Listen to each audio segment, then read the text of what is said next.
on demand. Glenn Beck. I'm in conflict today, and it is a conflict that I think every American should be struggling with. Here it is. Yesterday, announcement from Apple. It's almost hard to believe, but then again, it's hard to believe anything anymore. Yesterday, Tim Cook, CEO of Apple, confirmed that the technology giant is pledging to spend $350 billion in new U.S.-based investments over the next 5 years.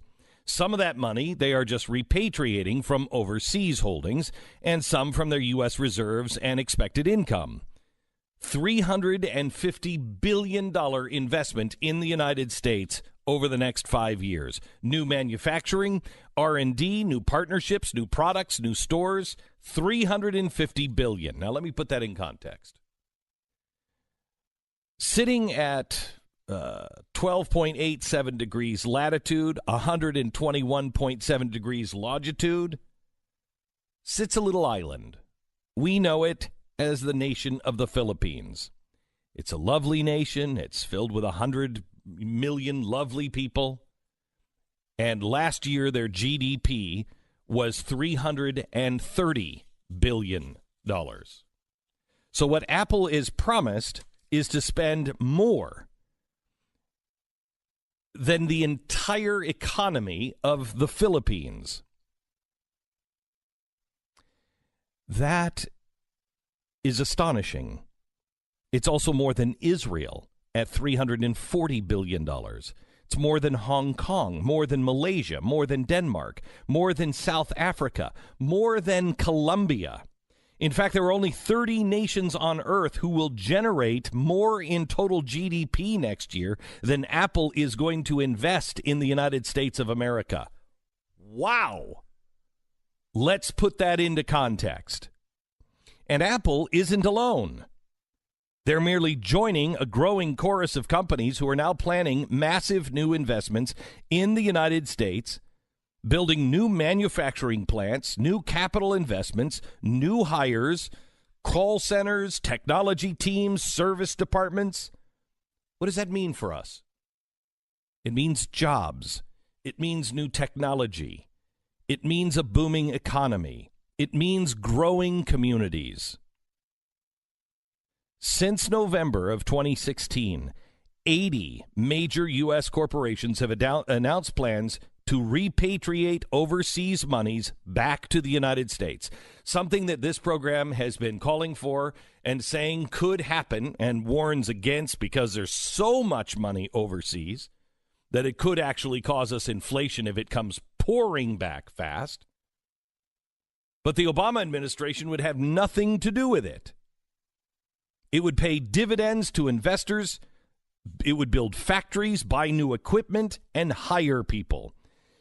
Across those 80 companies, we are now well over $1.3 trillion in new planned investment here in the United States of America.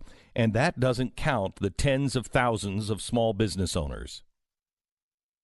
So, if you listened to my show last Friday, I was really upset. The whole crap hole fiasco at the White House. And I raged against our president. I expressed great frustration about him. So here's my conflict. Trump ran on a platform where he claimed to be a deal maker. Not in the way that I expected it to happen, but yeah. When it comes to the economy, it looks like he is coming through. When he said, I'm going to be good for Wall Street and Main Street, so far, he has proven true. He said he would pass a tax plan. Trillions of dollars would come from the U.S. from offshore tax havens. Yep. He said that companies would hire more, build more, pay employees bonuses. The minimum wage you wouldn't have to worry about regulating because companies would start to raise that themselves. Yep. From Bezos to Musk to Cook to Diamond, we're now learning all of that is true. It's all happening. So here's what we're left with. We have a good Trump. We have a good Trump, and we have a Not so good Trump. We have a bad Trump. The good Trump talks about getting things done, and he gets things done. He paints a vision of this is what's going to happen, and we all know through common sense. I shouldn't say that. A lot of us know through common sense that's how the economy works. And he somehow or another still, without the help of his own party, it's still happening. Good. And then we have the bad Trump, the one that gets really frustrated in discussions. He makes verbal attacks. He is insensitive. It's unproductive. And it's embarrassing. So what do? Well, the man is who he is. He's both of those things. He's president of the United States, and he does some things that I really admire, and he does some things I'm really embarrassed by. I guess what we have to do is stop believing the lie that we have to buy into everything anyone on our side does. It's okay to say, you know what, I really disagree with him here. But look at this. This is the way we're supposed to treat our leaders. It's also the way we're supposed to treat one another. And the evidence is really clear, at least when it comes to the economy. Miracles have happened in the last 12 months.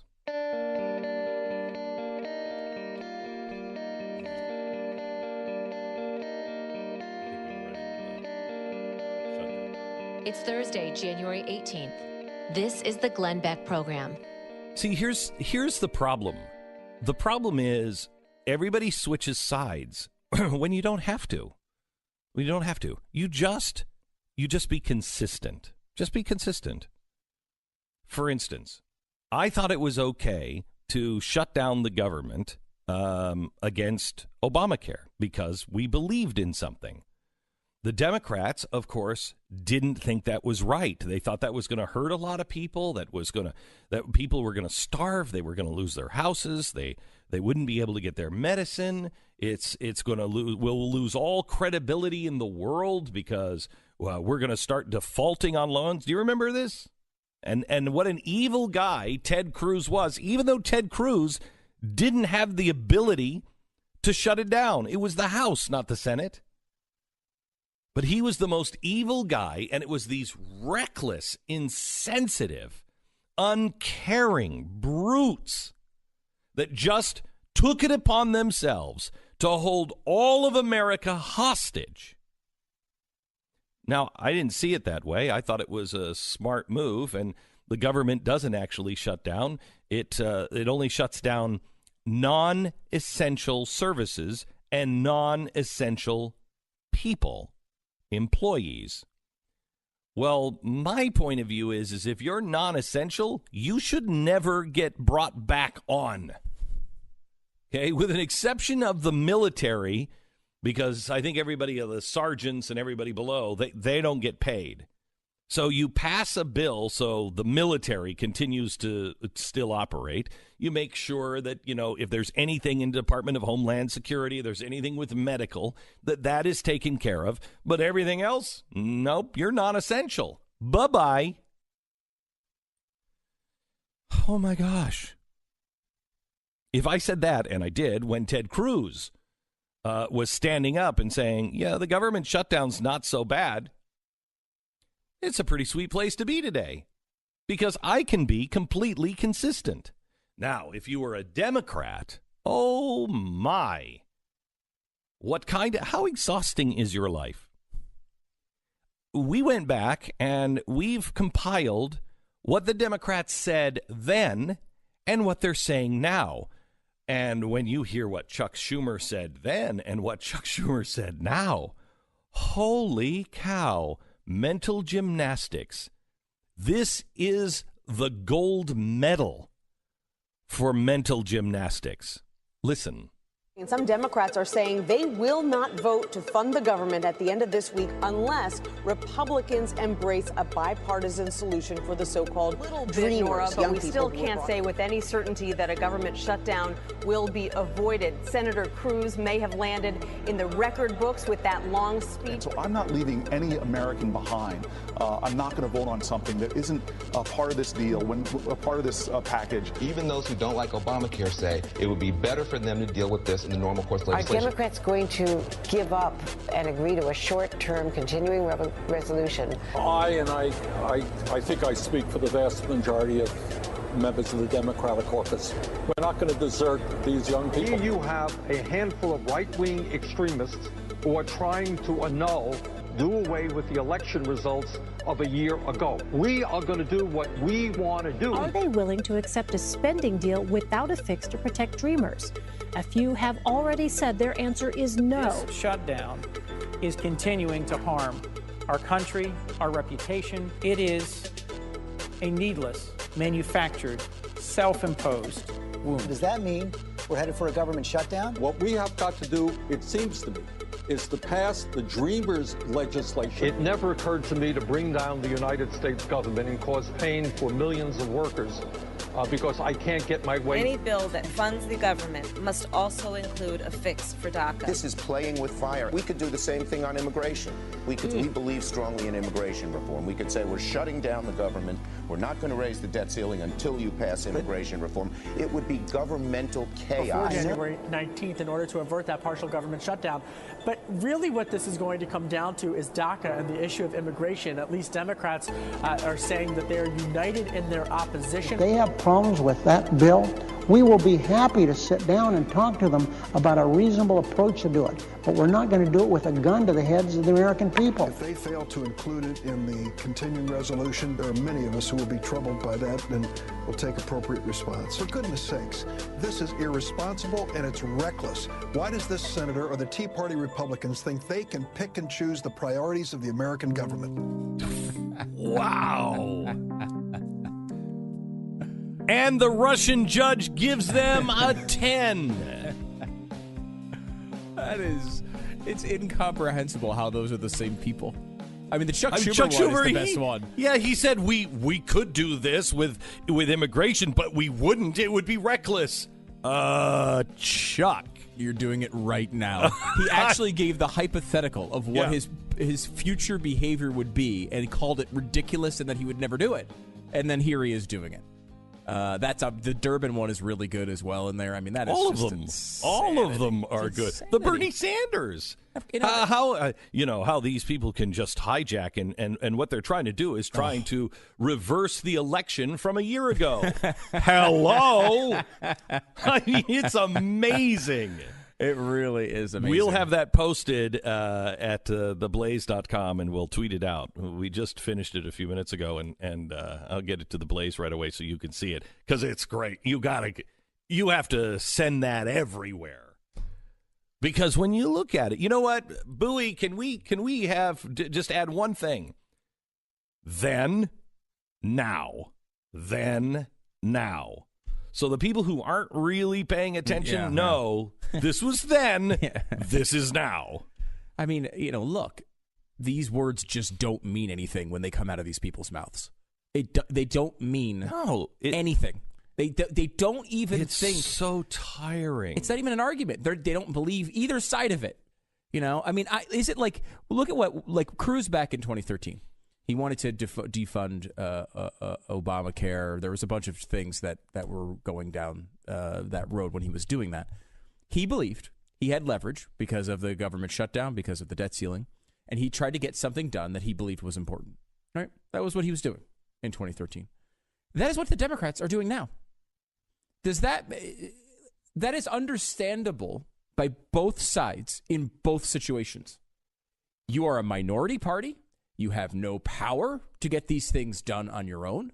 So you use what little power you have, which is leverage, right, as a big deadline that everyone knows needs to get done. And you say, give me a couple of things and then I'll vote for you. DACA's the thing that he went for. They're going for here, a big long-term goal of Democrats This is not a big Republican priority. This is a big long-term goal of Democrats. They are trying to get done at the very end here because it's the only way they have a chance of getting anything done when the Republicans control the other side. It's the exact same thing that Cruz was doing, with the exception of at least Obamacare had something to do with the budget. Yes. Like, this is just completely and unconstitutional. Yeah, exactly. At least we thought at the time before John. I still believe. I still do course. too, but the point is, at least it was related in some way Yes, to the budget. to the budget. It was about spending money. The Democrats have wanted this for a long time. And remember, they didn't even get it until the second term of Barack Obama. They didn't even get it at the beginning of Barack Obama when they had it. He wound up doing it in an unconstitutional way, as I believe. And here they are demanding Republicans pass something that every Republican, including the president, has argued is unconstitutional and should not happen. And they're holding that over the heads of the Republicans on a government shutdown issue. It's worse than what Cruz was doing in many ways. And I have to tell you, if we give on this, we're worthless. We're absolutely worthless. Republicans do not blink. I mean, are we for small government or not? What part of non-essential services don't we understand? Seriously, non-essential services. I mean, you think, these people are, both the left and the right, we couldn't cut. Oh, my gosh. Give me the budget for 2 weeks. Give it to me. There's not enough red ink for me to go through that thing. How much could we cut? A buttload. We're broke. We're beyond broke. It's not going to hurt us to shut this government down for non-essential services. Shut it down. Shut it down. You're going to fold? Why? Because the press is beating you up? Oh, my gosh. That's so new and different.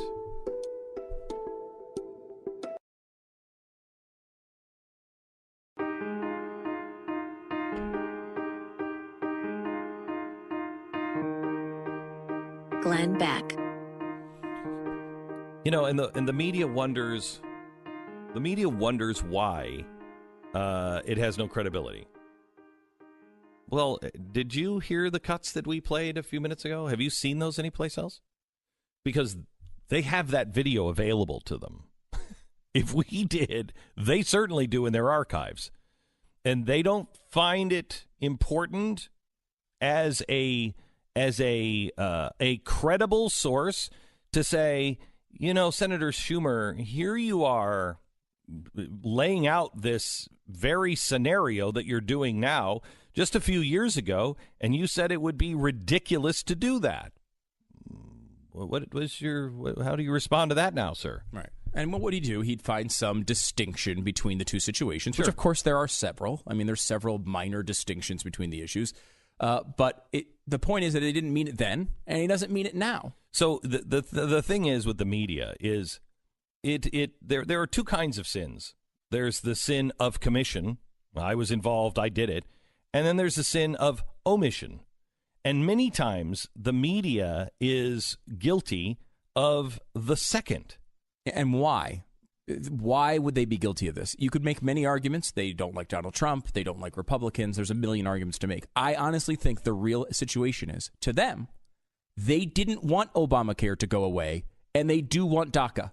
Yes. So they don't understand why anyone would make these things into parallels, Yes. because that's the thing that they want is happening this time, and the thing they didn't want was happening last time. And they believe that's the difference. They're so arrogant that they believe that anybody who believes differently than them is just uneducated. Mm-hmm. That we need to educate them because this is the way it should be. That's the problem with the media in a nutshell. Glenn Beck, Mercury.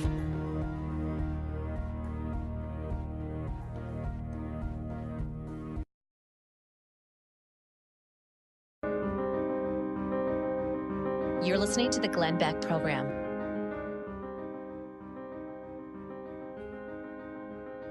I want to continue on this with the press because it's for all of us to look at why does the press not have any credibility, and why for half of the country do we not have any credibility? Is it because we're playing musical chairs? Is it because we fail to recognize the duplicity in ourselves? And this started with the audio that we played a few minutes ago, and it's going to be available at the Blaze. We put together, Schumer and Durbin and all of the people on the left saying this is outrageous that the Republicans would shut down the government for some special interest Tea Party crackpot idea. They were just trying to overthrow the election that happened a year ago. And then them today saying that they have to close down the government because of DACA. It's phenomenal. And this is the type of time that you're supposed to look and reflect and understand that we have a country here, and we are patriots, right? We're the people who are working to make this experiment into something that's real and important. And I think you have this look on your face. We've known each other too long, Stu. Yeah. I don't know where you're going here. I thought we were partners on going about the press, and we'll get to. I think a lot of the stuff today, but I think there's an important piece of audio that we've not played yet. Probably the most important piece of audio that anyone in America can hear today. This is when it's either about Alex Jones or me. So I don't know what you're talking about. Let's just hear about America. A long time ago, there was another young, scrappy team in Philadelphia that was an underdog on its own turf. What? And that team came to be known as the United States of America. And the Colonials heard the same noise. Their defenses are too strong. Their ground assault is too powerful. Let them come. Let them learn that one man defending his home is more powerful than 10 men invading it. Let the Vikings ride this wave of being the country's new sweethearts. I've heard it this week. Without the Vikings, there'd be no one for America to root for. Without the city of Philadelphia, there would be no America. Let the Vikings have Grandma Millie. She's 99 years old. The Eagles have Uncle Sam. He's 242. This city and these Eagles know the two greatest chips on the American shoulder are taxation without representation and no respect despite domination. Washington, Hamilton, Peterson, Roseman, these colors don't run. And on Sunday against that Eagles D, neither will the Vikings. Don't tread on me, and don't ever disrespect the womb of democracy. Put your bets on Philadelphia, fly Eagles, fly to Minnesota, and God bless America. Underappreciated. There we go. You're about to get an ice ball to the head. You really are. I mean, first of all, let's be honest. God is against the Eagles. I believe God is against the Eagles. What are you talking about? God's against the Eagles. That's all there is to it. That is not true. It is true. They threw an ice ball at Santa. Oh, stop! That's God's. That. Santa's on God's errand. First, there's a lot to say there. Okay, yeah. That Santa was what? Was got an ice ball to the head. Well, he got several. Yes. But also was not really Santa. He showed up. He just threw up. That was not actually Santa Claus, kids. That was just some guy. Santa's last words were, "Forgive them, for they know not what they do." And they are suffering that penalty. Yeah, I'm telling you. I hope that you're incorrect, but just remember this weekend when you're thinking, hey, I'm going to, Vikings, that sounds pretty American. No, it doesn't. I am so, I couldn't care. I'm going to be watching and rooting for the Vikings this weekend. I may begin a fast for the Vikings. Yes. That would be something you would do. Yes. 1 win away from the Super Bowl. Yes. 1 win. 1 win. And one. Well, it would actually be 2. I mean, you can play in the Super Bowl, but there's a difference between playing in it and winning. I said 1 win to get there. Yeah. And then when they're playing the Patriots, I'm going to reverse my American argument. Yeah. Right. Yeah. But that's a whole other story for another week. All right. So, but thank you for that side route. Okay. So, could we go to, for instance, back to the argument of the press? Mm-hmm. They think that they are living in 1972. Do you have you seen the Post yet? No, I have. You've been talking about it. Yeah, you need to see the Post. I really want to, and you said it was good. I mean, I would assume it's nothing but a praise the media for being amazing type of movie, but no, it's actually. I mean, if you really watch it, it actually excoriates the media, but I don't think anybody in the movie or Hollywood or in the media will ever notice it. Really? Yeah, I mean, the Pentagon Papers are about the scandal that really started under Truman, then went to Eisenhower, then Jack Kennedy, and then Johnson, and it was exposed under Nixon. And it ties all of these presidents into a massive cover-up. And at one point in the Post, Bill Bradley's character, they can't even bring themselves to say Jack Kennedy. They're like, that means Truman and Eisenhower, and they all kind of get quiet. I'm in the and John F. Kennedy. Spoiler alert. Yeah, they come back time to time where they're reflecting on their relationship, their very cozy relationship with John F. Kennedy. And at some point they say, you know what? John F. Kennedy was using us. He invited us in and he made us his friends, not because he was friends. He was a politician. He was using us. He knew if we were friends, we wouldn't expose him on X, Y, and Z. So that lesson is in there. Is anybody in the media going to get that? No. But at least it was in there. Yeah. It was quite shocking that it was in there. But if you look at it, and you see the Post, at one point, the New York Times is shut down from releasing the Pentagon Papers. And they have a decision to make at the Washington Post. Are we going to publish? Well, if we publish, we could go to jail. Publish them. All right? And their friends are involved. Publish them anyway. It's the right thing to do. The government is out of control. So they publish them. But you'll see in this, the communication was so different. I believe the press still thinks that it's 1972. That if it's not in the New York Times, it didn't happen. It's not in the Washington Post, didn't happen. It's not in the mainstream media, it didn't happen. They're stuck in 1972 when the Times is shut down on this. There's nowhere they can publish these unless a paper puts them out. Now you have the internet. Yeah, I mean, I think yesterday was the 20-year anniversary of Drudge posting the Monica Lewinsky link. I think that 20 years ago, that was 1998, January 17th. Drudge Report first broke the news of President Bill Clinton's sexual relationship with everything. Monica Lewinsky, and that was, again, if you remember, Newsweek that was sitting on that, and now is basically not even an entity anymore. I mean, It's sold for $1, and it's now just doing trash online. Basically, it's another tabloid. But at that time, Newsweek had this story. They killed it. And many other news sources also had the story and killed it because various reasons. But I mean, a big part of it was, friendly. It was friendlies. And look, the Drudge Report did that, changed the way that news comes out. We've gone through 20 years of this, and the media still acts as if they can hold these secrets. So here's the biggest thing that we can do is we can take the audio from the people in the media and on the media that are telling you things that are not true. For instance, we just did that with the government shutdown.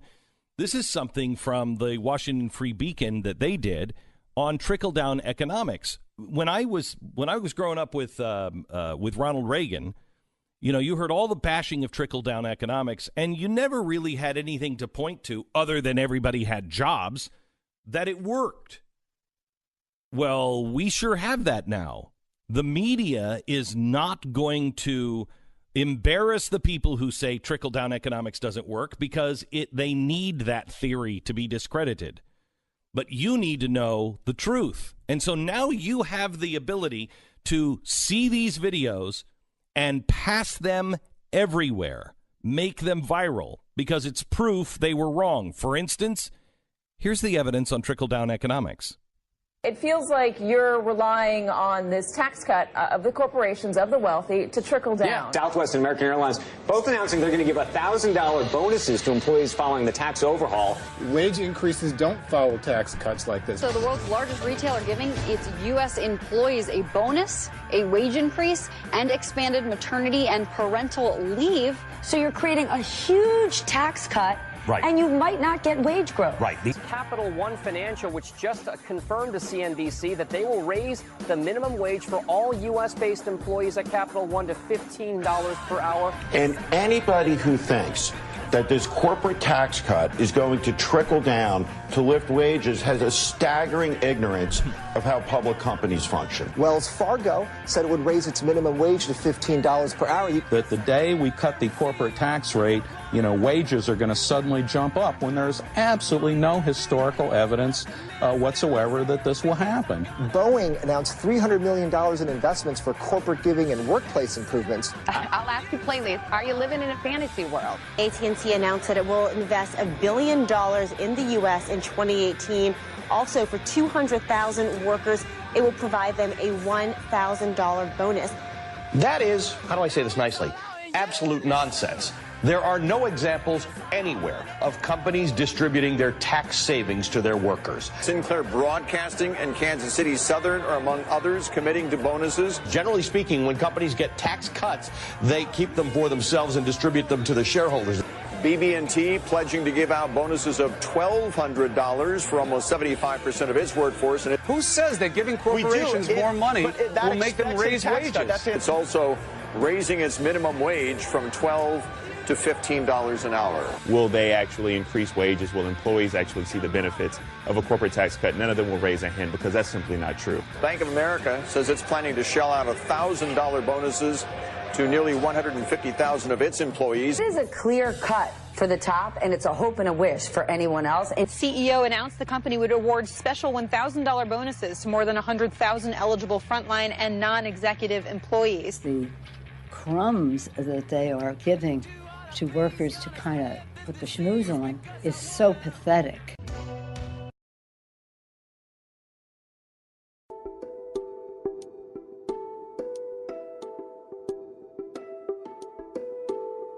Glenn Beck. So we haven't talked about Bitcoin in a while. Are we broke yet again? We were multimillionaires there for a while, and then now we're in debt, and all is destroyed. And well, sadly, I read an article the other day that the Winklevoss twins are now ex-billionaires.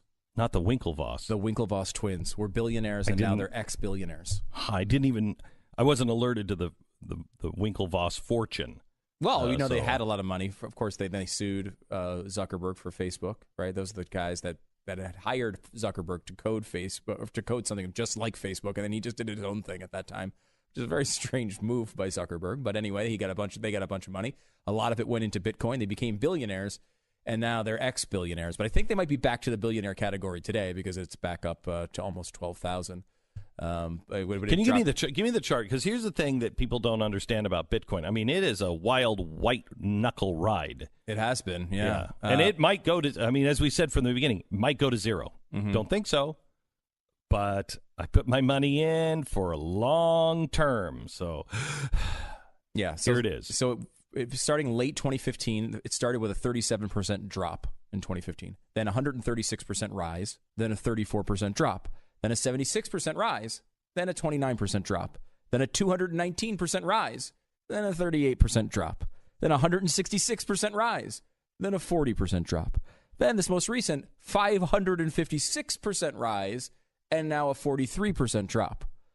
So, first of all, you'll take that pattern. I'll take that pattern. It goes up every time. It goes up and then it goes down. Yeah. But these drops are not what normal investors are used to. You don't get 40% drops very often. But you also don't get 500% increases that very is the often. trade-off, and it's a good one so far. Yeah, we'll see so what happens. far, we'll see.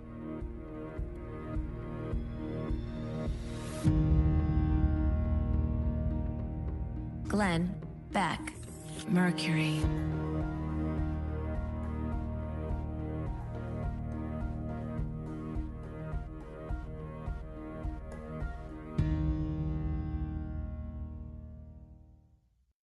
The Blaze Radio Network. On demand. Glenn Beck. Who's standing up for free speech? Is anyone doing it? Because it's on trial again in the Supreme Court, and this time it's related to abortion, and the stakes couldn't be higher. The case is the National Institute of Family and Life Advocates versus Becerra. Becerra is California Attorney General. It's about a new law in California that requires pro-life pregnancy centers to post signs in prominent places to inform women that California offers low cost or in some cases free abortions.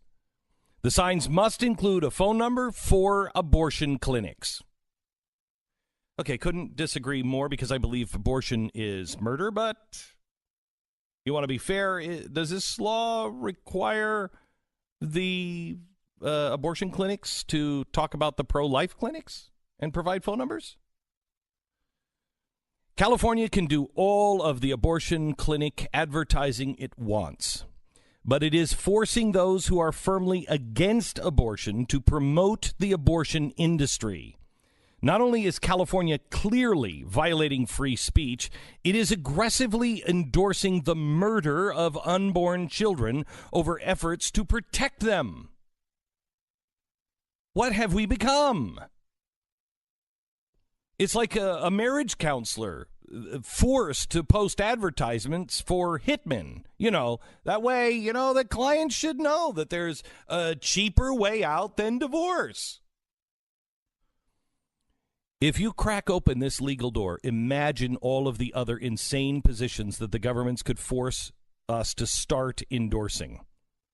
Should churches be forced to post things in the church that say there is no God? This, make no mistake, is the fairness doctrine in your life. Imagine mandatory signs inside your church promoting atheism, except the atheist gatherings would not be required to promote your religion. 226 years after the passage of the First Amendment, you'd think our understanding of free speech would be secure, but it is not.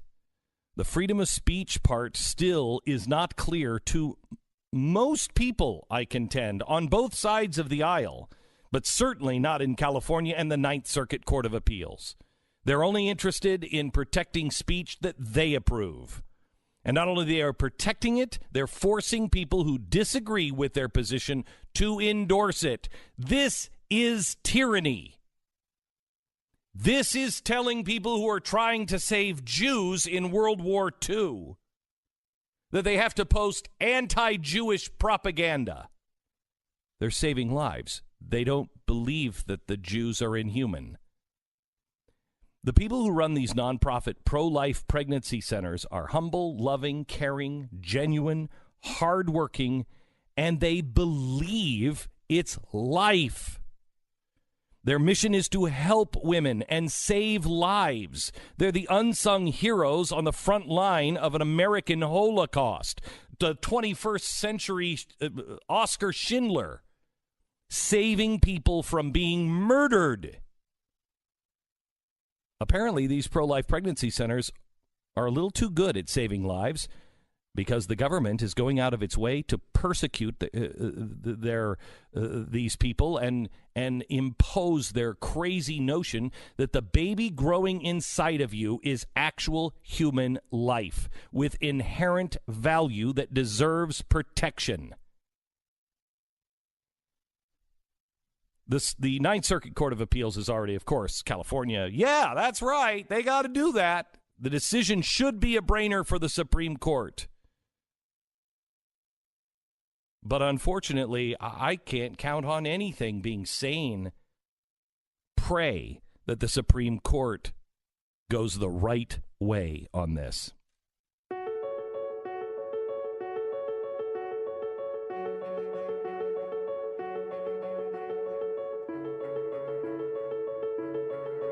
It's Thursday, January 18th. This is the Glenn Beck Program. You know, the big March for Life is happening this weekend, isn't it? Yeah. Is it happening this weekend? Can you check it out? Is it this weekend or next weekend? I think it's this weekend. You know, I've never been. I took my family to the first local march for this. I've never been that guy, but I'm going to call my wife. Maybe we go up to this weekend. It's tomorrow. It's tomorrow. Mm-hmm. What time? I don't know. I'm going to look that up as we're talking.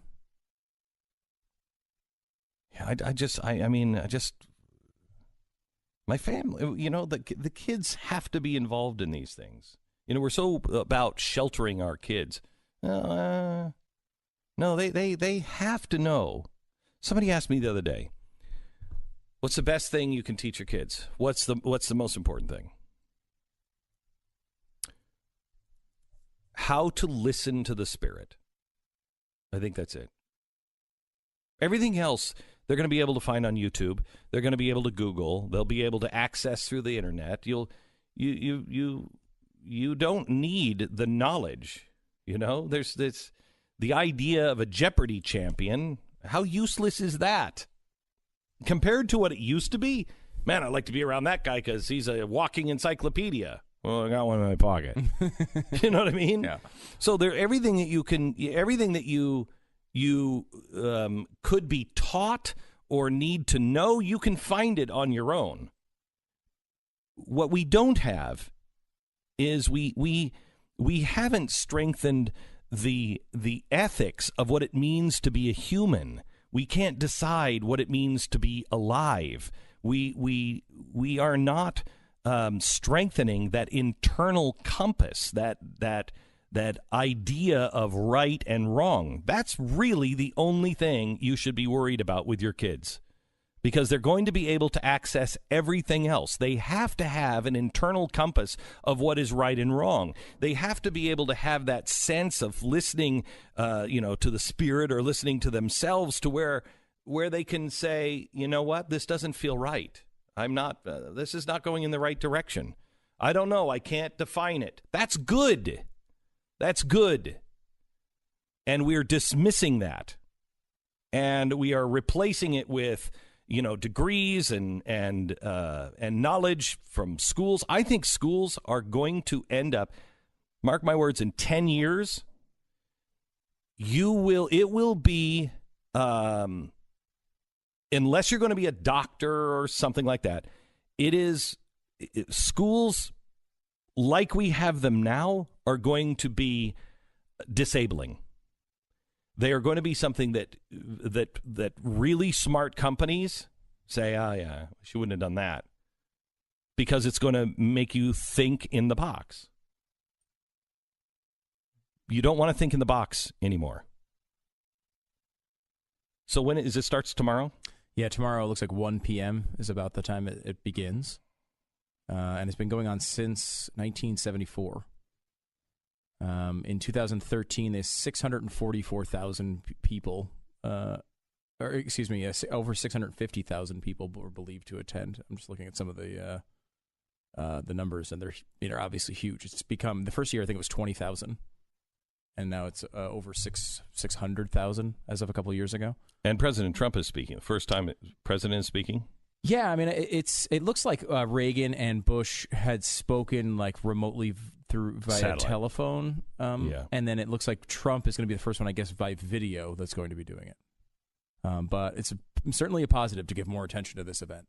Really important. And, again, we've said this before, but it's like you could really go every other issue that we talk about on the show, you can argue pales in comparison. That if the conservative movement achieved only one thing in its entire existence, and it was getting rid of this process, this making abortion legal, and these hundreds of thousands and millions of children that are not here that should be here, if that's the only thing it ever accomplishes, it's an incredible movement. Even if we lose if tax rates go to 80%, it's still worth it. Because it, you know how concerned I am on tech. This solves much of that problem. I'm worried about the growing intrusion of government. This solves that problem. Because if you see the individual baby as an individual with rights that must be protected, no one has a right to take away its life. No one has a right to do that. It is an individual. You start to say, wait, okay, hang on just a second. Why can I take away your rights elsewhere? Why can I force you here, here, and here? What is life? Do we have a right to snuff out life? Do we have a right to prioritize, no, your life is no longer worth living? No, we don't. We don't. You know, humanity many, many times has made a decision to look at some group of what everyone knows is a person and make arguments denying that it is a person. It's happened over and over and over and over again. This is the only one we don't look back at horror with horror at yet, and it will happen at some point. There will be a society in the future that looks back and says, "Oh my God, they made what argument that you could just kill all these kids? That's insanity." Just like we look back at slavery in that way, just like we look back at Nazi Germany in that way, that people actually made arguments, and things were legal, and all of that went on, and that will at some point in a very glorious future that I really, really hope occurs and believe will occur, we will look back at that in that way, finally. But right now, we all, the people don't even think about it. I mean, it's legal. It's become this cultural war issue. It's become this thing that people don't, it's just politics. It's red team versus blue team. It's got to get out of that dynamic. And technology's helped that a long way, I think, with things like the ultrasound and the 3D ultrasound. And, at some point, the denial that this is a person becomes so insanely ridiculous. Hopefully people stop doing it. I don't know when that happens.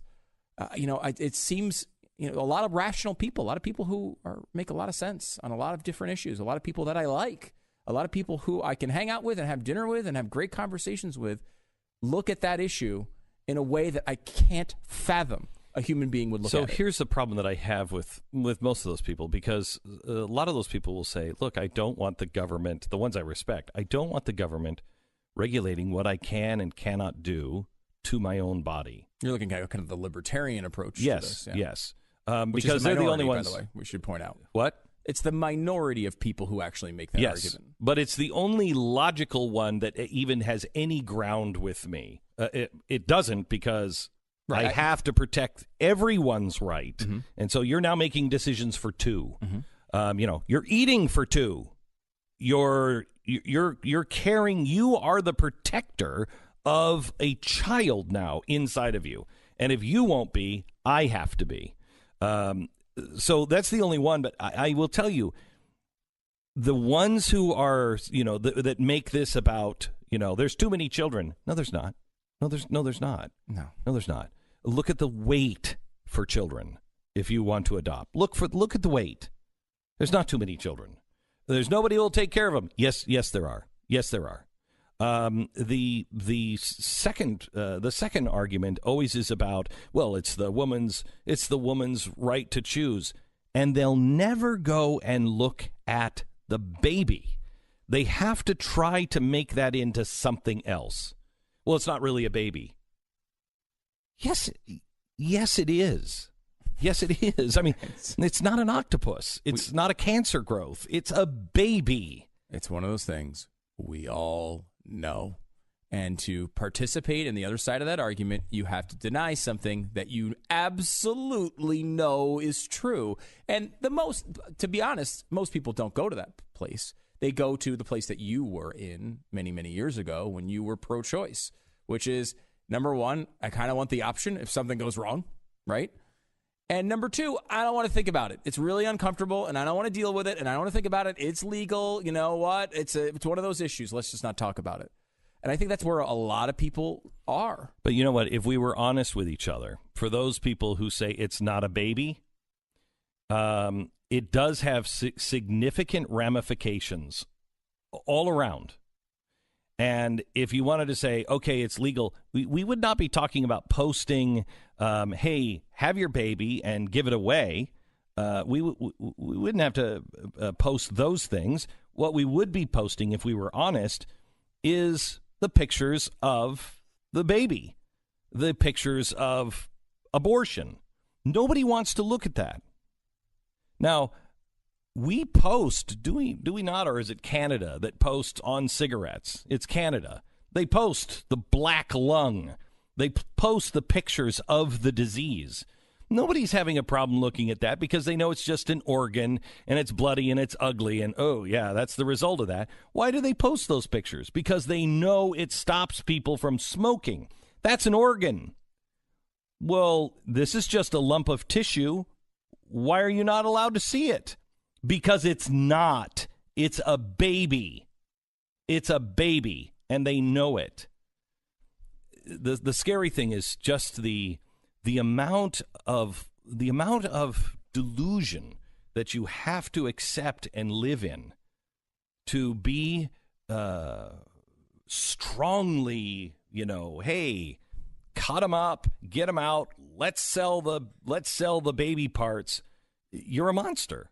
You really are a monster if you've thought about it. I think a lot of people do what you just said. They don't want to think about it. And so they just blindly go along.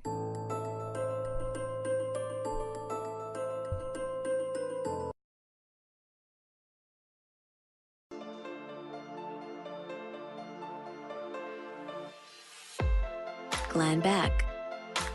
I was on Imus this morning in New York, and I think we have to put him on death watch.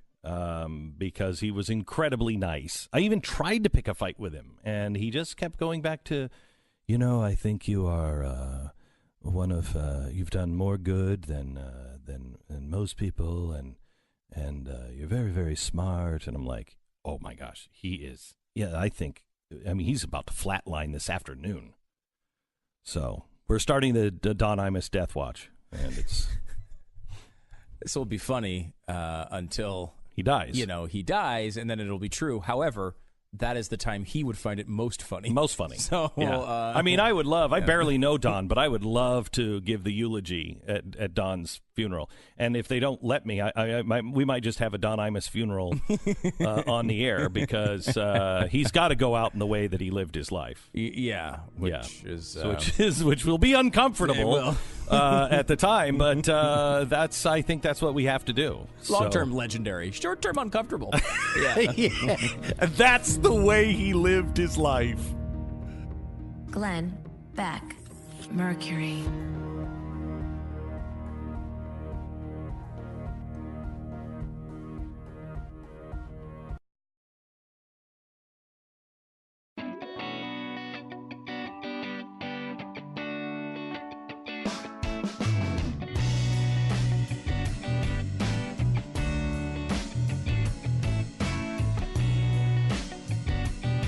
This is the Glenn Beck Program.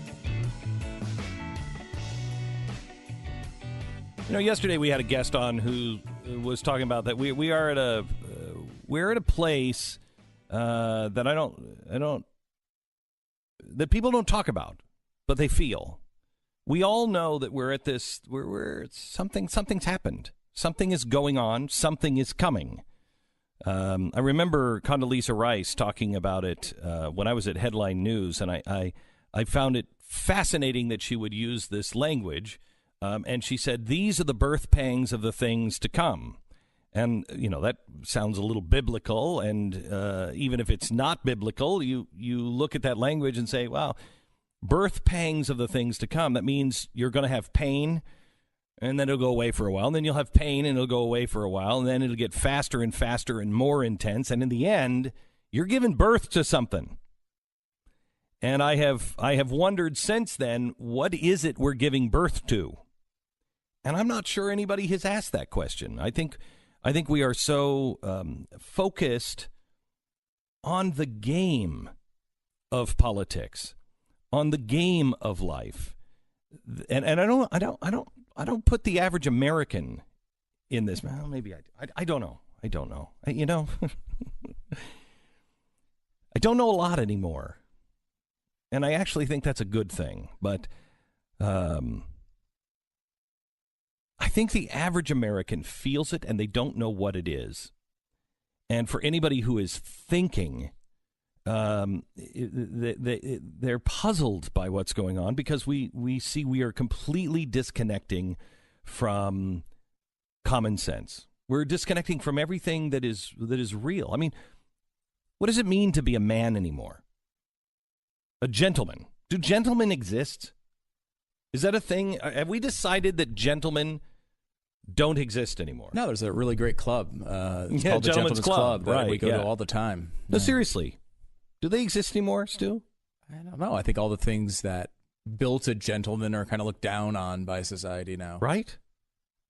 What are those things that a gentleman does? Because we're told that men are just worthless. We're told that, men are all creeps.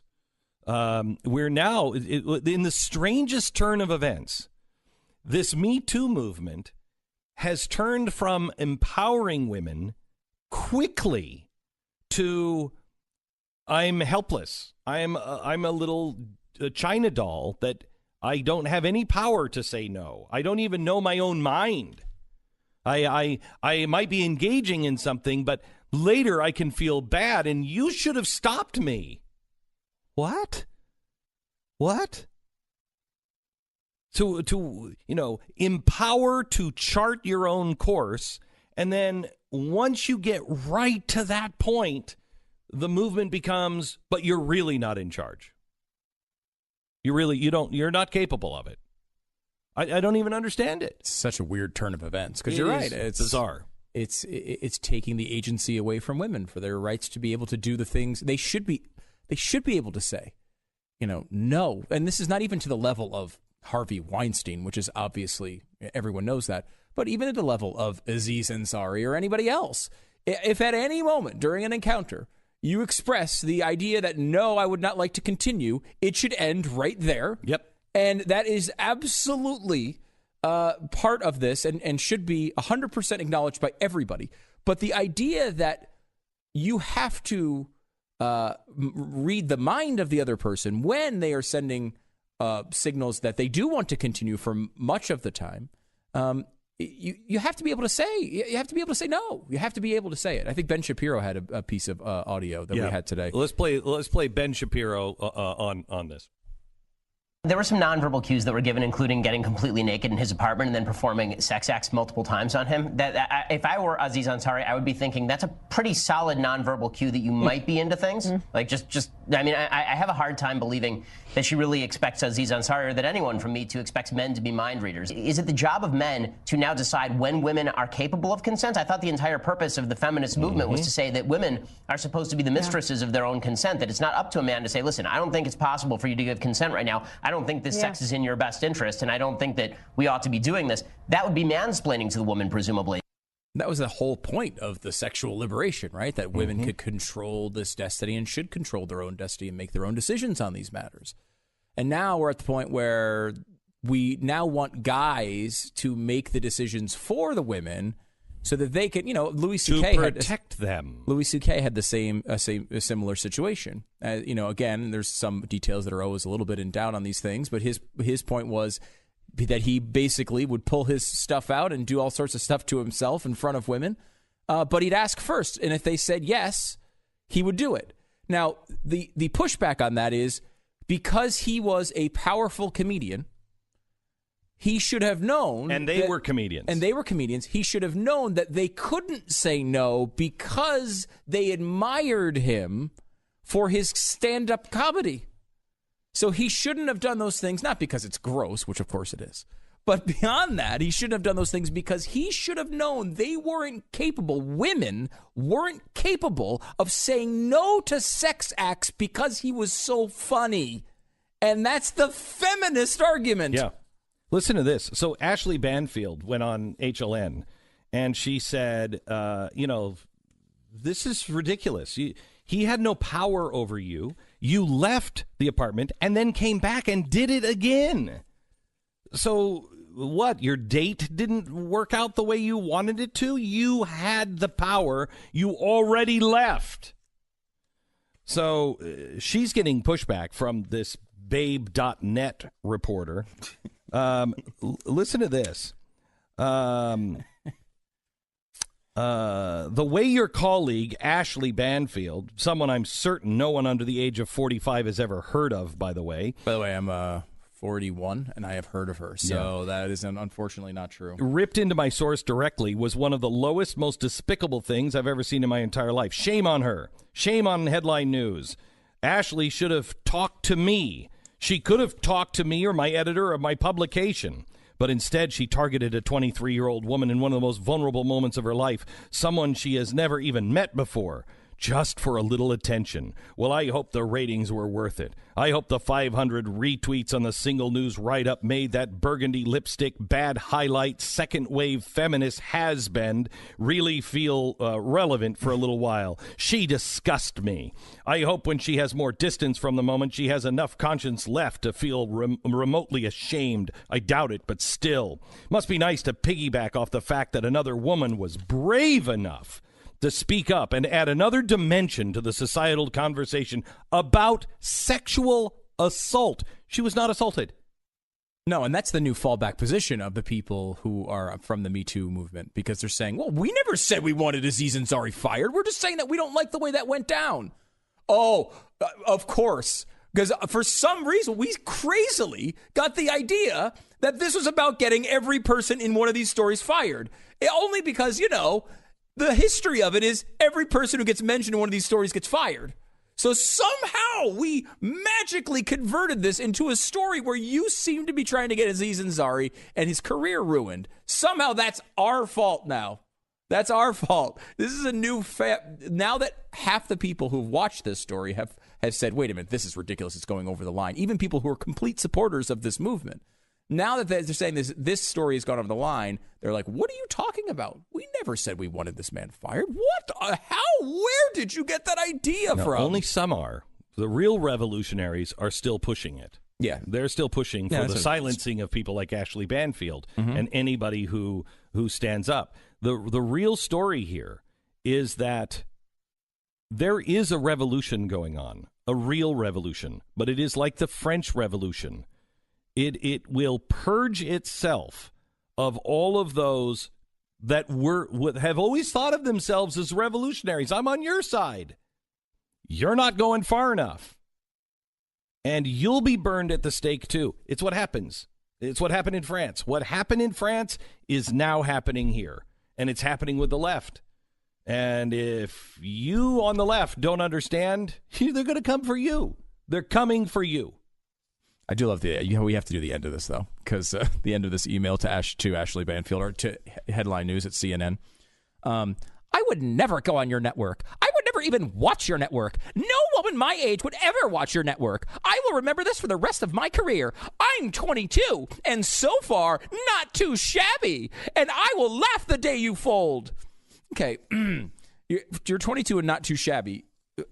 Look, I don't mean to question your opinion of yourself, which is incredibly high. But you're 22, and the one thing that anyone has ever heard that you've done is an article in a publication that no one had ever heard of before last week, and has been roundly mocked by the supporters of the movement you were trying to influence. Not to mention, I'm mildly certain that Babe.net will fold before CNN does. I am out on a limb on that one. Yeah, I think that's way out. And here's the thing. She's 22, right? Yeah. She works for that website that nobody's ever even heard of. The one if you type .com, you get a porn site? Right. Yeah, that one. Okay. Without looking, tell me her name, first name, last name, anything about her. Sarah? Heather? I have no cadence. I have no idea.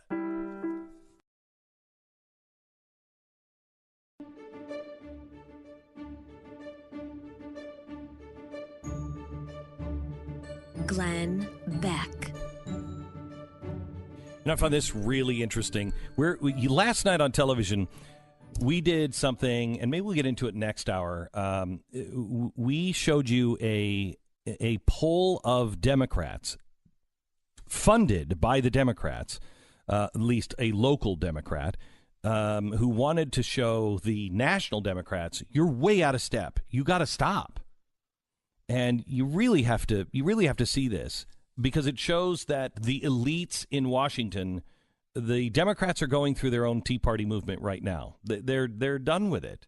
and nobody's listening to them, and they don't have any place to go because we look so extreme on the right. So they're kind of stuck. It's fascinating. There's another poll out, Oprah 2020.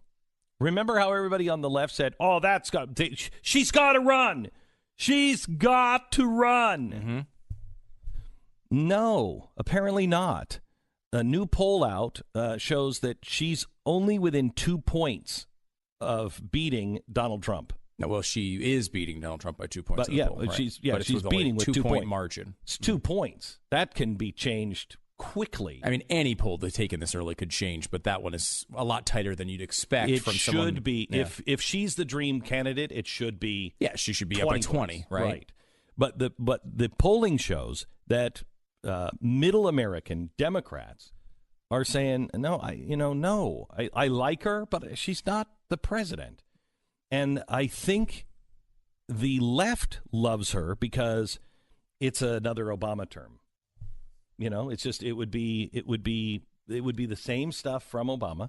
And if you remember, Oprah used to be a lot more popular, but the minute she started talking about politics, she went to Jeremiah Wright's church for years too. Now she got out, but she went to Jeremiah Wright's church. She has a very different philosophy on religion.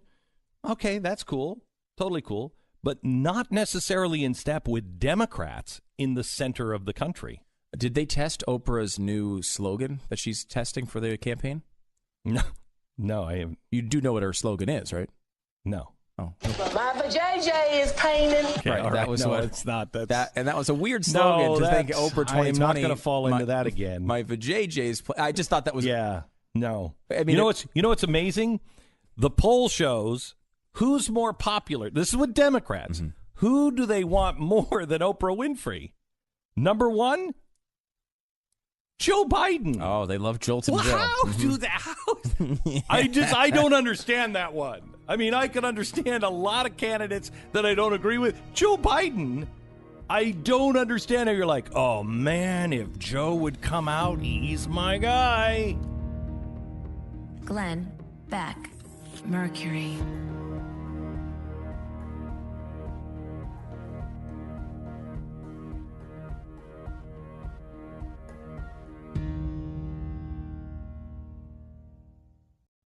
The Blaze Radio Network. On demand. Glenn Beck. Okay, you remember the scene where Tom Cruise is kind of hanging over, in that white room, and he's got to catch that one bead of sweat before it falls down, and the sweat falls, and he catches it, and it's really, really loud. What was he after? He was after the knock list, right? Plot line in almost every spy movie. The knock list is out.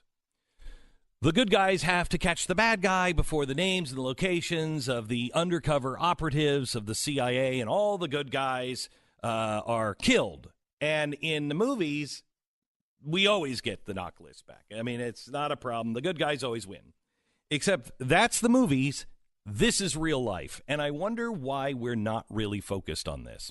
A former CIA officer was arrested on Monday and charged with unlawfully possessing the National Defense Information, the knock list. He was caught red-handed with 2 notebooks containing the names of CIA assets and the locations of covert facilities in China. And what was he doing? He was carrying the knock list, but he's suspected of much, much worse. The New York Times reported last year that there was a real problem in the CIA. They were losing agents in China at an alarming rate. Since 2010, the Chinese government has all but completely destroyed our spying operation in the mainland. The CIA had a mole. They knew it. All the evidence pointed directly to the man that was arrested this week. The damage done to the CIA in China is catastrophic. But even worse, the amount of lives that were lost. All in all, he's responsible for the deaths or imprisonment of 20 American agents. Say what you want about Snowden, and I'm not a fan of Snowden. He's a traitor enjoying the protection of Vladimir Putin, but nobody got killed. Has anybody else noticed that if you went back, if let's just say Doc Brown and Marty McFly were real, and we could travel back to the year 1985, and we could look at the news headlines, we'd see a world that really hasn't changed all that much. I mean, granted, the music's a lot worse and the clothes are a lot better, but they'd probably assume the Cold War is still raging. Despite Cyndi Lauper and neon shorts, the world of 1985, a scary place. Aldrich Ames was the CIA agent selling secrets to the Soviets. Because of him, multiple CIA agents were killed. Korean Airlines Flight 007 had been shot down 2 years prior. Nuclear tensions were at their highest. Both sides looked like we were willing to press the button. Has anything really changed? It's been 33 years. Have we learned nothing? 3 decades, and life is just as cheap now, if not cheaper, than it was then. The difference between then and today is that with our technology, we can betray, kill, and threaten each other a lot faster.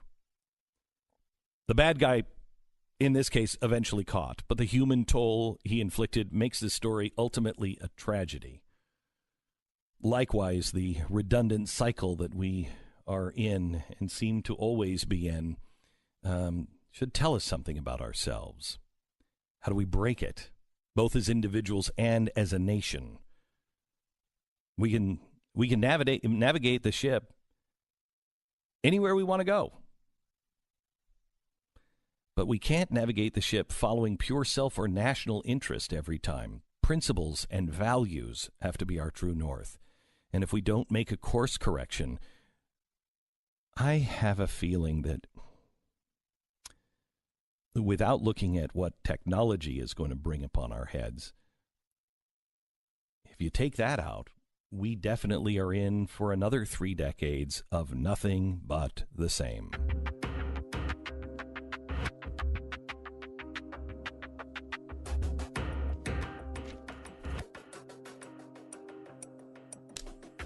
It's Thursday, January 18th. This is the Glenn Beck Program. This week we have really kind of featured technology an awful lot, and it is something that I'm very, very interested in, and I'm concerned that we really need to wake up to what is on the horizon, and I mean the near future. Life is going to change. And that means it's going to change the way you do your job. It's going to change the way we interact with each other. It's going to change the way you send your kids to school. Where do you send them to school? What education should they have for the future? And are there going to be the jobs that we have now? And I am quite honestly concerned that because I know politicians, they never take responsibility for anything. They're all talking about, we're going to bring the jobs back. We're going to bring these jobs back. We're going to bring high-paying jobs back. No, you're actually not, because those high-paying jobs, are not going to exist because of robotics and eventually AI. So what happens when we have very high unemployment roles because of robotics all around the world? I don't think the politicians are going to say, well, that's just the way it is, so we have to find new things. They're going to point to Silicon Valley and anybody making robots and say it's them. When people figure this out, and there's no lack of there's a lack of leadership and an absence of real knowledge and forethought, we could be in real trouble, and especially those in Silicon Valley. I wanted to bring on, he's a professor at Rice University, Moshe Vardi, and he is a George Distinguished Service Professor in Computational Engineering. He's also the director of the Ken Kennedy Institute for Information Technology at Rice University in Houston, a co-author of more than 500 different papers as well as 2 books, and he made a prediction about the coming year that I read right after the 1st of January, where he said, this is the year of comeuppance for Silicon Valley. Welcome to the program, Moshe. How are you? I'm very well. It's good to be with you. Good. Tell me what you meant, a year of comeuppance for Silicon Valley. Well, I mean, if you think of the image of Silicon Valley in the past, let's say, 25, 30 years, it was viewed as just a font of innovation, economic growth. And now suddenly things are changing. Suddenly now we are feeling that Silicon Valley is producing new technology, which has profound impact on our lives. And the goal there is just basically, what is Silicon Valley about? It's about innovation and profits. But how does it impact our lives? And we have seen now, we're hearing now, for example, about Facebook and fake news. We are seeing greater and greater impact on our lives. And will the political world let Silicon Valley just keep doing what it's doing without some kind of rethinking the rules of the game? I think we are seeing a shift just between last year and this year. I mean, we're hearing Apple investors are concerned about the Apple iPhone, how they're affecting children and teenagers. I think there is a change that I'm sensing in the sensibility between viewing Silicon Valley as just a sort of innovation, economic growth, and technology that may have adverse impact on our lives. You know, it's interesting, Moshe, that there's a lot of people in Silicon Valley. Not the majority, but there's a lot of people in Silicon Valley that are starting to become disenfranchised with it themselves. They're starting to move their families out of there because they, too, are beginning to see a disturbing trend of nobody asking, should we do it? Just, we can do it, so let's. And it's bothering them. Well, we're hearing some regrets from some of the founders of Facebook. Are now expressing regret about what have we wrought,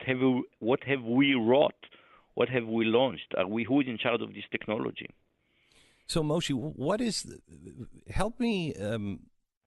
When people think of robots, they immediately go back to old style robots, and when you think of AI going out of control, you think of the Terminator. But that stuff, while it may or may not come. We're going to have robotics are going to be a big part of our life by 2030. They're from the numbers I've seen, 1,000 robots, and that includes Roomba, for every person on the planet by 2030, 2035, and a great loss of jobs because robots will be able to do it better. How do we bridge that gap? How do we start navigating towards meaning in our life? Well, one is that you've put together several questions that I'm going to try to unbundle a little bit. One is that predicting the future is actually very difficult, and we really don't know what the world will be like in 20 years. Just as you go back about 20 years ago, the internet pretty much is about 20 years old. So right. Who could have predicted in 1998 what the world will be like today, just 20 years into the future? But the best way to predict the future is to look at the past. And when you look at automation, there has been one sector of the economy that already has undergone major automation, and this is manufacturing. So there is this myth that manufacturing in the U.S. has just gone down the drain because of trade deals. But when you look at the facts, manufacturing in terms of output, how much are we producing? It's in an all-time high. The U.S. is a manufacturing giant. Only China is bigger than the U.S. as manufacturing. And so we are, in terms of volume, we're at an all-time high. How are we doing in terms of manufacturing employment? You go back to generation, 25% of the workforce was in manufacturing. Now it's about 8%. Just over the last 20 years, we have lost about 8 million jobs in manufacturing. Now, the traditional thinking was, well, no problem, these people will find other jobs. It turns out that this manufacturing was a very sweet spot in the economy in the following sense. You got a good wage in manufacturing. You got paid $20 to $30 an hour. And in terms of education, you need a high school education. You can finish high school and walk to the manufacturing floor and start there as an intern and make yourself to a full-fledged manufacturing employee. And these jobs have disappeared over the past 30 years. And when we want to see what has been the impact, we can go to small towns that has one factory, and the factory is either moved away or has automated. And we see huge adverse impact on these towns. And we want to understand politically what's happening in the United States. We cannot ignore what happened to manufacturing in the Midwest. You're now moving into the possibility of wholly automating trucking. That'll be a huge impact. So if you look, you mentioned before, you talked about life today versus the way it was 30 years ago. And you said it hasn't changed much. And actually it's true. If you look today, you go and take a walk in downtown any city, and how is it different than 30 years ago? Well, the styles have changed, and people walk like zombies holding some device in their hand. But other than that, it doesn't look that different. You know, you can go to Cuba, where it's going back 50 years in a time machine, and it looks dated, but it doesn't look dramatically different. In 30 years, our cities will be dramatically different because our city have been shaped by the automobile. And the automation of driving is going to be the biggest technological revolution that any one of us have seen in our lifetime. How do the cities change? Well, because the city has been developed. I mean, look at the difference between New York City and I live in Houston. Houston is an automobile city. It's huge. It's a sprawl. It's enabled by the automobile. You know, just think of how what part of the real estate is dedicated to cars, either driving or parking. Huge part of the area is just for automobiles. And so the automated vehicle, or some people call it driverless or autonomous, the automated vehicle will change. You know, transportation is such a big thing in our life. You know, you look in history, we had transportation revolution, the invention of the wheel, the domestication of the horse, the steam locomotive, the Ford Model T. Each one launched a revolution and changed the fabric of our life in a dramatic way. The city of today looks very different than the city of 100 years ago because of the automobile. And so the automation of driving will be a huge shift. It will be a wonderful thing for humanity because we kill 1.25 million people every year around the planet with car crashes. And 95% of all car crashes are caused by human drivers. So we actually are terrible drivers.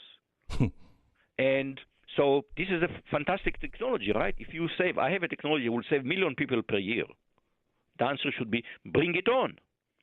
And I really think this is a wonderful technology. But we have about 4 million taxi and truck driver in the United States, just in the United States alone.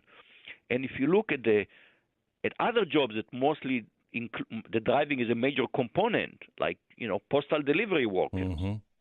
Now we're talking about 10, 15 million jobs. And if you think of all the industries they're basically living around this, all the motels and restaurants along the highways. So the automation of driving will be a big F thing. Okay, that will be a huge thing. It will have huge benefit to society, but it will come with elimination of millions of working class jobs. And we are not having a serious conversation about how is our society going to cope with it. I would love to continue this conversation with you in the future, Moshe. I know we have to cut you loose, but I really appreciate it. This is the problem that I think we must talk about, and that is this is all good stuff if we think about it in advance and we plan in advance. Moshe Vardi, thank you so much. Computer science professor of Rice University. My pleasure.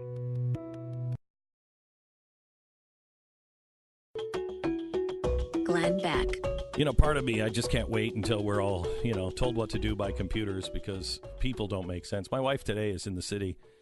She's in court right now because they assessed my house. I have 4 acres of land.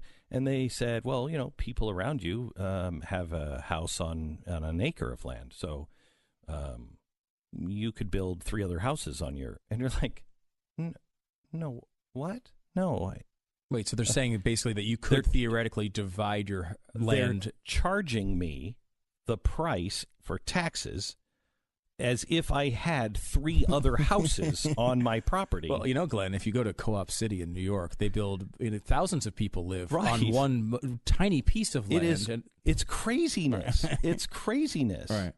And it's like, what? I mean, the city, the local city has just gone crazy with taxes. I can't imagine, if we ever have a crash, I mean, they build these schools and these firehouses that are palaces, better than anything the private sector could build. And you're like, dude, isn't that nice?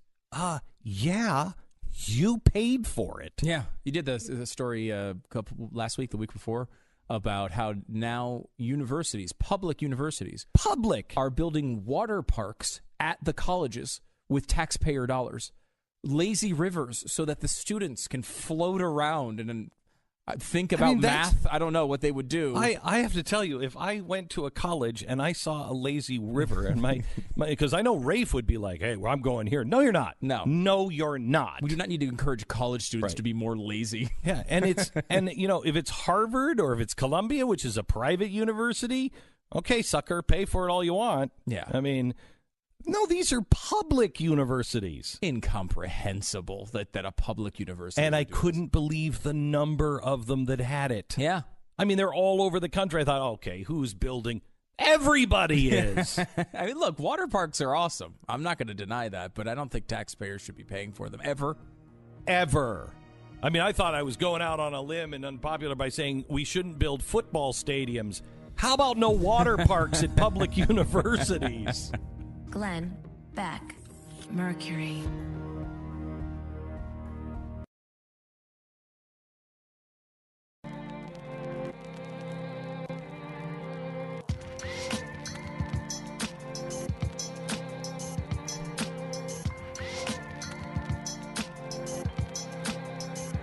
This is the Glenn Beck program. Are you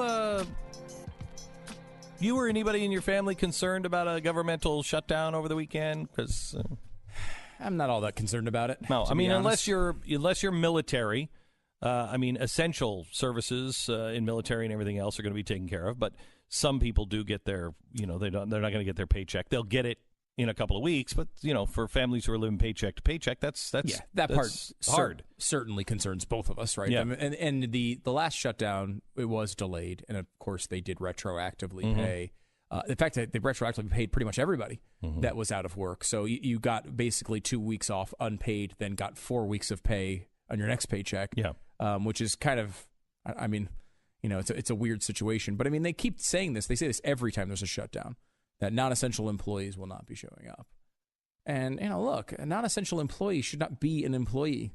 Non-essential employees should never show up. You're supposed to employ people who are essential. If I were at a company and it was having layoffs or it was struggling and they decided that they were haggling over the budget and they said non-essential employees are not coming in, we don't want them to come in, but these are the essential employees, I think I'd go find another job. Yeah. I think I'd be like, I don't think this is real stable. But the United States government is, it's like quantum mechanics. It just operates with different laws. Yeah, it does. I mean, I don't know. Usually they come up with some way of patching this together and doing a short-term thing. The calculus will come from whether, Democrats believe that they can win this in the press. Will the people believe that it's their fault? Will they believe the exact opposite argument that they made in 2013? Here's something that we produced and available at theblaze.com and glennbeck.com, and we'll tweet it out on Facebook. But you have to share this with your friends. This is the left talking about, you'll hear each of these people. First, they'll talk about, this is an outrage what Ted Cruz is doing. Then the same person doing what Ted Cruz supposedly did and shut down the government, you'll hear that they are on both sides of the issue. Especially Chuck Schumer is quite eye-opening. Listen. And some Democrats are saying they will not vote to fund the government at the end of this week unless Republicans embrace a bipartisan solution for the so-called dreamers. Nora, but we still can't say with any certainty that a government shutdown will be avoided. Senator Cruz may have landed in the record books with that long speech. And so I'm not leaving any American behind.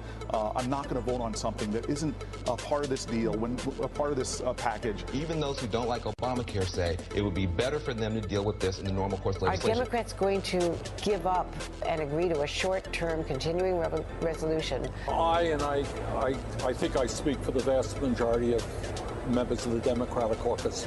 We're not going to desert these young people. Here you have a handful of right-wing extremists who are trying to do away with the election results of a year ago. We are going to do what we want to do. Are they willing to accept a spending deal without a fix to protect dreamers?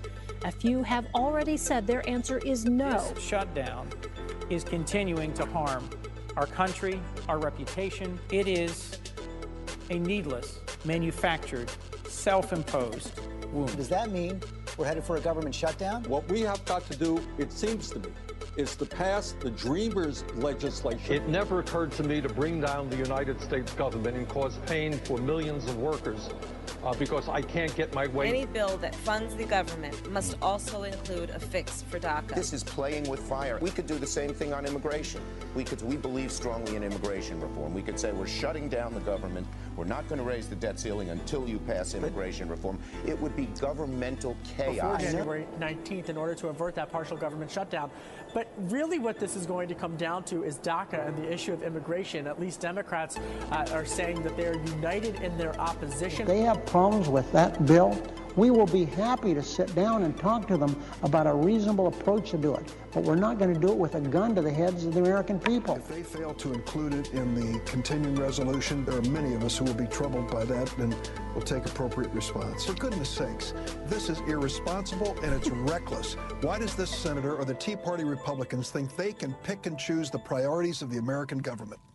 Unbelievable. Unbelievable. And so here's the good news. You know, we say we don't trust the press, and we don't trust the press because they won't show you stuff like that. They're not going to hold any of those guys responsible. They're not going to treat this exactly the same way they treated the Tea Party. They won't do it. They called that reckless, irresponsible, radical, dangerous, revolutionary, anti-government. Remember all of that? Mm-hmm. They will not, in the press, use any of those words because they don't agree this time. They think that DACA needs to be passed. So you can continue to hope and pray that the media is going to change, but until people start doing like this, what we've done, and others have done this so effectively recently, and we share them and retweet them and put them everywhere, the media is not going to change. They'll continue to be effective until you start to show their hypocrisy. This isn't necessarily about Congress. This is really about the media. The media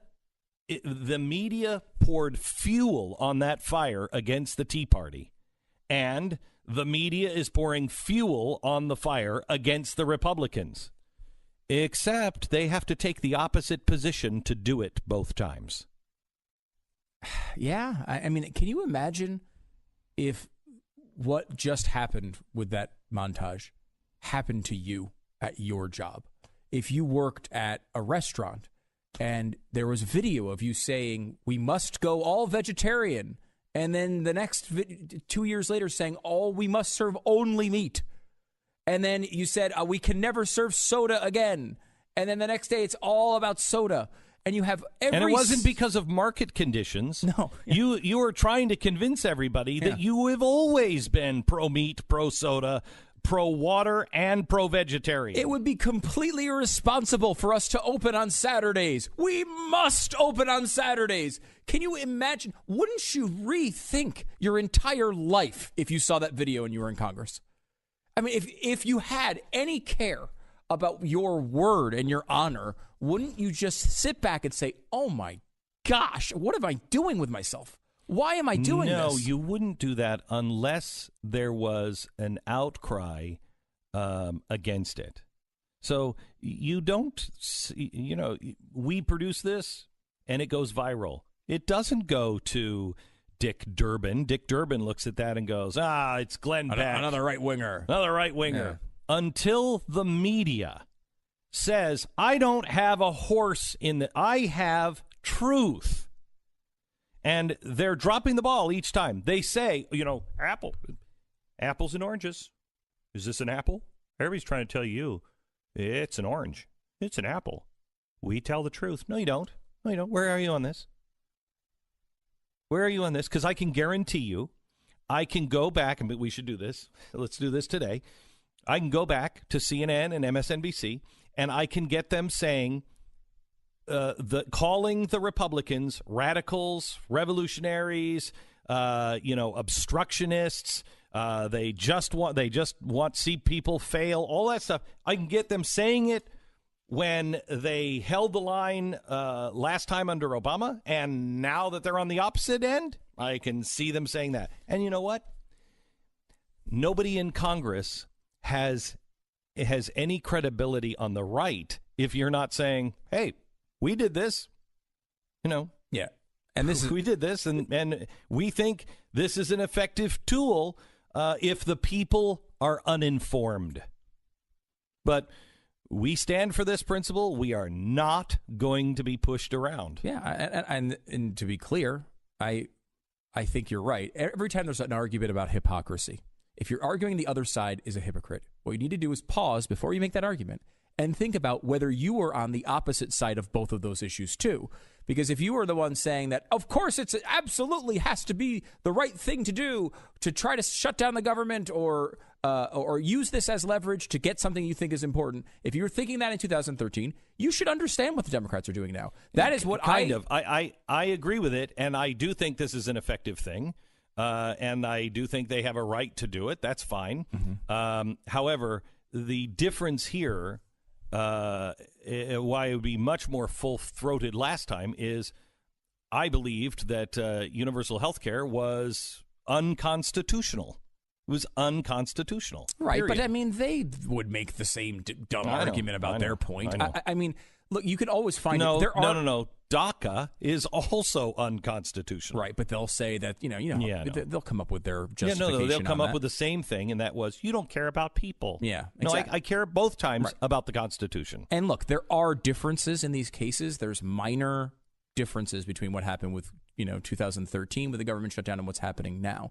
But the bottom line is, if you're a minority party member and you have no power in the government and you want to get this deal done, you're of course going to use whatever leverage you have. Of course the Democrats are going to try this. Now, the Republicans can just do it, but they have their own problems just staying united and figuring those things out. So I don't blame the Democrats for trying this, especially after the president and many Republican politicians have told them that to Republicans, DACA, which we all called unconstitutional when the president did it, is a high priority that must get done. So with that as a baseline, I understand why they think they can try this, and it may work. Usually they find a way around these things, but if there's a government shutdown for a short time, as long as the military is taken care of, it's not the worst thing in the world, honestly. It's happened many, many times in our history. I made these arguments back in 2013 and 2014, and the same thing applies here.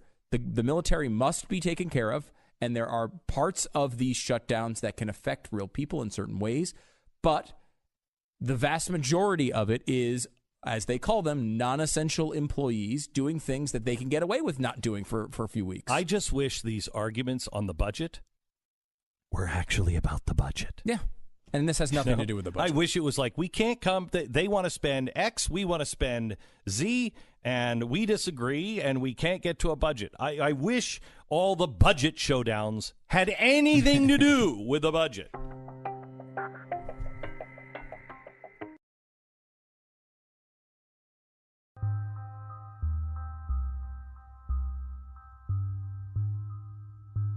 Glenn Beck. So, you want to talk about a hero. You want to talk about one of the best appointments by the Trump administration. You have to hear what is the stupid agency called? The Consumer Federal Protection Bureau. So this is the Elizabeth Warren genius idea. Tell me about the budget here, Stu. Well, Mick Mulvaney, who we're big fans of, he started running this in a controversial way. If you remember, the old Obama appointee wanted to stay, and they tried to sue, and it didn't work. So Mulvaney took over the organization, and he writes in Section 107A1 of the Consumer Financial Protection Act, It requires the Board of Governors to request a quarterly sum determined by the director to be reasonably necessary to carry out the authorities of the Bureau. Okay, so he has to make him, hey, I need this much money to do business for the next 3 months. This letter from Mick Mulvaney. This letter is to inform you that for the second quarter of fiscal year 2018, the Bureau is requesting $0. Mick, I love you. He's awesome. The reason for this is straightforward. I am informed that the projected second quarter expenses are approximately $145 million. During my review of the financial condition of the Bureau, I learned that as the beginning of the fiscal year, the Bureau had a balance of $177 million just hanging around, basically. He writes, my understanding is that the previous Bureau leadership opted to maintain a reserve fund to address possible financial contingencies, although I know of no specific statutory authority requiring the establishment or maintenance of such a reserve. Moreover, I see no practical reason for such a large reserve, since I am informed that the board has never denied a Bureau request. Finally, as net earnings of the Federal Reserve System are periodically remitted to the Treasury, this request, or lack thereof, will serve to reduce the federal deficit by the amount that the Bureau might have requested under different leadership. While the approximately $145 million may not make much of a dent in the deficit, the men and women of the Bureau are proud to do their part to be responsible stewards of taxpayer dollars. Thank you. Mick Mulvaney. Thank you. Awesome. Thank you. Thank you. That is the kind of person that we want in Washington, D.C. He is zeroed up. Glenn Beck, Mercury.